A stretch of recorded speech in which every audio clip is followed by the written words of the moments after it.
Okay, Hal, let's take a look at your swing from the other day here in the golf shop. We'll draw a couple lines on here just on the left side of your body so we can kind of establish a relationship to how much weight you have on your left side here. The biggest issue that we were working on the other day was you having the feeling of getting your hips forward in the downswing. That was something that you were really struggling with. Coming down, your left knee was straightening too soon. Hips were not pushing forward. The swing I'm showing you here on the left is before we did any instruction. So you can see in your backswing, you're moving off of that line just a little bit. Not too bad, but just a little bit of lateral sway away from the target. But on the downswing, we never really got back across that across that line with our lower body, establishing that pivot point on the left side of our body.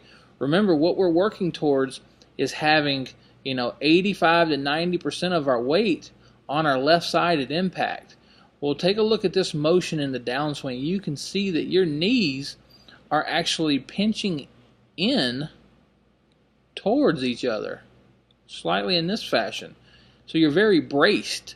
Well, I'm here to tell you that's a recipe for disaster, because there's no way that your hips can slide forward in a linear fashion in a downswing. So, and when that happens, the left knee just straightens. See how it's completely locked right now?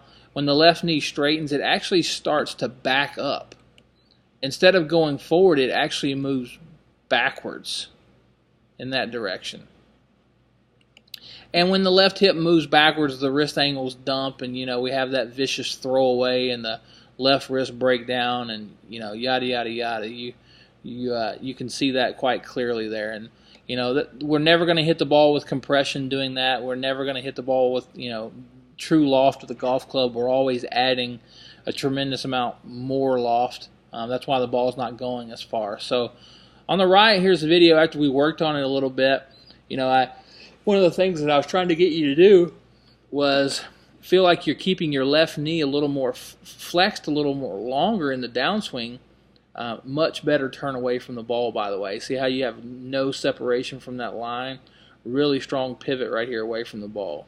Okay, so as you start down, now look at your lower center pushing forward. You see that? You're crossing that line, doing a much better job of getting sort of off vertical and to your left. You've got much more weight on your left side at impact. Okay, still got a little bit of left wrist breakdown. The accumulators, or power accumulators, are still not releasing in the proper sequence, and I'm going to get into that here in just a second. But as it relates to your lower body motion, much improved. You can see a dramatic difference. You still got a lot of flex here in your left knee. Your right leg is relatively straightening. Your right foot still on the ground. Your right foot's going to start to bank in here as you go up on your toe. Much better of pushing the lower center forward. Okay, the next piece is going to be learning to jump off the ground right here and extend your spine and raise your belt buckle in this fashion, really extending your spine. That's going to allow us to keep sort of that kinetic chain tight and keep those wrist angles intact as we swing through the ball. Just really quickly, here's an example of the correct lower body motion. This is Daniel Summerhays I have here. Beautiful lower body leg action. Club starts away. Notice something here. Before he even reaches the top of his backswing, his lower body starts to move forward in this fashion. Watch this. Club is still going back. Look at it. He's already loading. He's pressing into the ground. He's putting weight on his left quadricep. Okay? Look at how far his hips push forward as he comes down. Here's impact. Perfect. Now look at his lower body action. Weight is clearly over on his left side. Now watch his right foot starts to bank in because his hips are pushing forward and he's raising his belt buckle. And now the right foot starts to go up on the toe. Look how much higher his belt buckle is now. It's really raising, pointing toward the target. So that's the lower body action that I'm trying to get you to emulate, and that we're going to have to work on to get to. It's just going to take a little bit of practice. All right, now I want to take a look at your swing down the line here. Noticed a couple of issues as I was going through your videos here. Number one, on your takeaway here, watch how the club head rolls in low and inside, okay? Well, the reason that that's happening is that you're not loading the number 2 power accumulator fast enough. And that number 2 power accumulator is the vertical cocking, the vertical hinging of your left wrist, okay? Your arms are moving in perfectly, but the club head is not being cocked vertically fast enough at the rate at which your arms are moving in. And as a result, your club head gets low and inside here in sort of a flat laid off position, okay? Now, if you take a look here on the right at Daniel's swing, watch how his arms move incrementally in as much as yours do, but the club head traces the shaft plane. It's going right up the line here. And the reason why is because he's cocking the left wrist quicker. Okay? So that's one of the things we're gonna work on next time we're together. Because your club head goes low and sweeps to the inside and kind of lays off, from the top, you can't drop the club down, back down on the correct plane. The only thing you can do from here is sort of come over the top of your swing plane, and that's exactly what happens, okay? We go back on one plane, and then you come down over the top, all right? And it's okay to be slightly over, but you're dramatically over. One of the other things that's happening is this right elbow.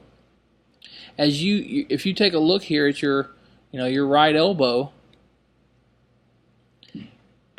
it is not returning right here. It should be returning to your side on the way down. Okay? What I mean by that is if you see this gap, this elbow just needs to get tucked, boom, right in here on your side.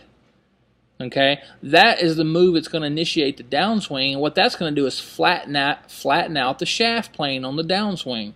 And that's going to allow you to come more from the inside, which is going to allow us to hit high draws. If you take a look on the right over here at Daniel, he gets to the top, and he kind of lifts his arms a little bit at the top. But watch what his right elbow does. Boom, it drops right back down to his side and tucks right in there nicely, and that flattens out the shaft plane. From here, he's making an inside approach to the golf ball, and he can just draw it all day long from right here, from this inside position. Okay? Because your arms shift out away from your body, and your right arm elbow doesn't tuck to your side the way it should, your shaft is coming in much steeper, and now it's out. Look, the club head is actually out past the ball at this point. And then the only thing from here that can happen is the club path going to the left in this fashion. Okay? And as you know, we can't draw it from there. We can only hit pull hooks, straight pulls, and pull cuts from that position. All right? So, to recap, when you get to the top, what I want, first of all, on the backswing, as you put the club into motion, let me clear all this.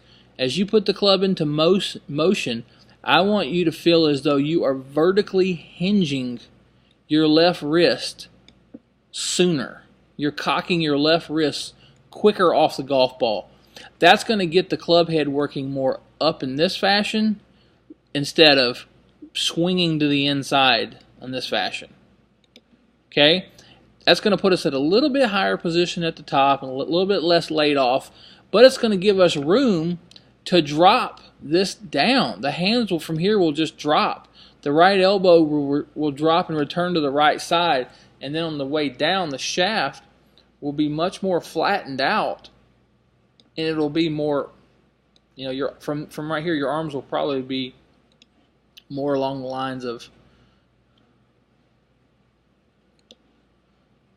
left arm will be sort of here, right arm will be sort of here, shaft will be more like here.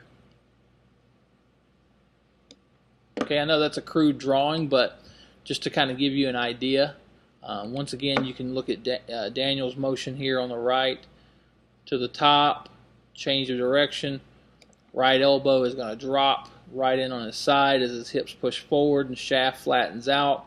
It gets more on the more on the forearm plane here, and it's definitely approaching from the inside out. Okay, hope this helps you. Give me a